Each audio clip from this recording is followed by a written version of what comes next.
Hello, સ્વાગત છે નુપાસ કિચનમાં. તો નવરાત્રિ માટે માના નોરતા માટે આપણે સરસ મજાના ક્રિસ્પી ફરાળી ઢોસા બનાવશું અને સાથે ચટપટી કોપરાની ચટણી પણ બનાવશું. તેને માટે મેં 1 કપ મોરૈયો અને અડધો કપ સાબુદાણાને ધોઈ અને પલાળી લીધા છે. જો સામો કે મોરૈયો આપણે કહીએ તે સરસ પલળી ગયો છે, તો તેને મિક્સી જારમાં ટ્રાન્સફર કરી લઈશું. એટલે સામો અને સાબુદાણાને આપણે સરસ સ્મૂથ પેસ્ટમાં વાટી લઈશું. આ ઢોસા એકદમ ઇન્સ્ટન્ટ બની જાય છે, બહુ વાર પણ નથી લાગતું. 20-30 મિનિટમાં તો તમારા ઢોસા અને ચટણી બનીને તૈયાર થઈ જાય છે. કોઈ ફર્મેન્ટેશનની, કોઈ પલાળવાની ઝંઝટ વગર મસ્ત ક્રિસ્પી ઢોસા બની જાય છે.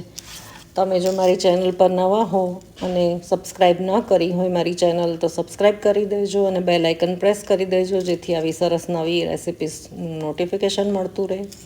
સાબુદાણાને મોરૈયો વાટતી વખતે 1/3 કપ મેં દહીં પણ ઉમેર્યું છે. અને જો સરસ મજાની સ્મૂથ પેસ્ટ તૈયાર થઈ ગઈ છે. આપણી ઢોસાનું ખીરું તૈયાર થઈ ગયું છે. તો તેને થોડું પાણી ઉમેરી અને સરસ પતલું કરી લઈશું. સ્વાદ મુજબ મીઠું અને ઝીણી સમારેલી કોથમીર પણ ઉમેરી છે. તમે ઈચ્છો તો લીલા મરચાં ઉમેરી શકો છો. મેં નથી ઉમેર્યા, કારણ કે ચટણી પણ તીખી તમતમતી ચટપટી છે. તો ઢોસામાં મેં ફક્ત મીઠું અને કોથમીર જ ઉમેરી છે. જો આ રીતનું પતલું ખીરું તૈયાર કરી લેવાનું છે. આ કન્સિસ્ટન્સીનું ખીરું તૈયાર થઈ જાય એટલે તેને ઢાંકીને આપણે બાજુ પર મૂકીશું થોડી વાર માટે. ત્યાં સુધી આપણે સરસ મજાની ચટપટી કોકોનટ ચટણી તૈયાર કરી લઈશું. તો એ મિક્સી જારમાં મેં ફ્રેશ તાજું લીલું નારિયેળ લીધું છે. 2-3 લીલા તીખા સુરતી મરચાં, લવિંગિયા મરચાં ઉમેર્યા છે. 1 કટકો આદું ઉમેર્યું છે અને ફ્રેશ લીલી કોથમીર ડાંડલી સાથે જ ઉમેરી છે. ચપટી જીરું, 2 ચમચા દહીં ઉમેર્યું છે અને સ્વાદ મુજબ મીઠું ઉમેર્યું છે. સાથે ચપટી શેકેલા સિંગદાણા ઉમેર્યા છે, જેથી ચટણી આપણી સરસ સ્મૂથ બનીને તૈયાર થાય. જો આપણી ચટણી સરસ બનીને તૈયાર થઈ ગઈ છે. ચટપટી લીલી ચટણી તૈયાર છે ઢોસા માટે. તો હવે આપણે ખીરું જોઈ લઈએ. આપણું ખીરું સરસ પલળીને તૈયાર થઈ ગયું છે. આ રીતની કન્સિસ્ટન્સી રાખવાની છે ઢોસા માટે. તો હવે ગેસ પર મેં પેન મૂકી નોનસ્ટિક પેન લીધું છે. તેમાં ઘીથી ગ્રીસ કરી લીધું છે. તમે ઈચ્છો તો શીંગ તેલ પણ યુઝ કરી શકો, પણ ઉપવાસમાં ઘી યુઝ કરો તો વધારે સારું.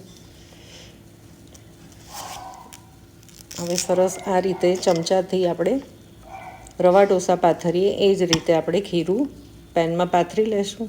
જુઓ કેવી સરસ મજાની જાળી પડી રહી છે. હવે આ ઢોસાને ત્યાં સુધી થવા દેવાના આપણે જ્યાં સુધી તેની જાળીમાં બ્રાઉન કલર ન દેખાય, આછો બદામી રંગ ન દેખાય ત્યાં સુધી આપણે ઢોસાને અડવાનું નથી, નહીં તો તૂટી જશે. જો આ રીતે એને થવા દઈશું આપણે ઢાંકીને. જો આપણા ઢોસા સરસ બ્રાઉન થઈ ગયા છે અને દેખાય છે કે સરસ ક્રિસ્પી થઈ રહ્યા છે. તો હવે જો સરસ તરત જ તૈયાર થશે એટલે તરત જ એની જાતે ઉખડી જશે અને કેવા સરસ ક્રિસ્પી ઢોસા તૈયાર થયા છે. તો નવરાત્રિમાં આ જ રીતે ફરાળી વસ્તુ જાત જાતની બનાવીને વાનગી ખાઓ અને નવરાત્રિની મજાથી આનંદથી ઉજવો. જો સરસ મજાના ઢોસા આપણા તૈયાર થઈ ગયા છે. તો આપણે બીજો પણ એક ઉતારી લઈશું ઢોસો. આ રીતે પેનને ભીના ટીશ્યુ પેપરથી મેં ચોખ્ખું કરી લીધું છે. ફરી આપણે 1 ચમચી ઘીથી ગ્રીસ કરીશું પેનને. હવે ઢોસાનું ખીરું પાથરી દઈશું. ગેસને મધ્યમથી હાઈ ફ્લેમ પર રાખવાનું, એટલે સરસ જાળી પડે. તમે ખીરું રેડો ને તો સરસ જાળી પડે. પછી ગેસને થોડો સ્લો કરી દેવાનો અને ઢાંકીને આ ઢોસાને થવા દેવાનું. એકદમ ઇઝી છે અને ઇન્સ્ટન્ટ 30 મિનિટમાં તો આ કોમ્બો બનીને તૈયાર થઈ જાય છે. છે ને સરસ મજાના કેવા સરસ ક્રિસ્પી દેખાઈ રહ્યા છે ને કેવો સરસ ડોસો તૈયાર થઈ ગયો છે. સર્વ કરીશું ચટણી સાથે.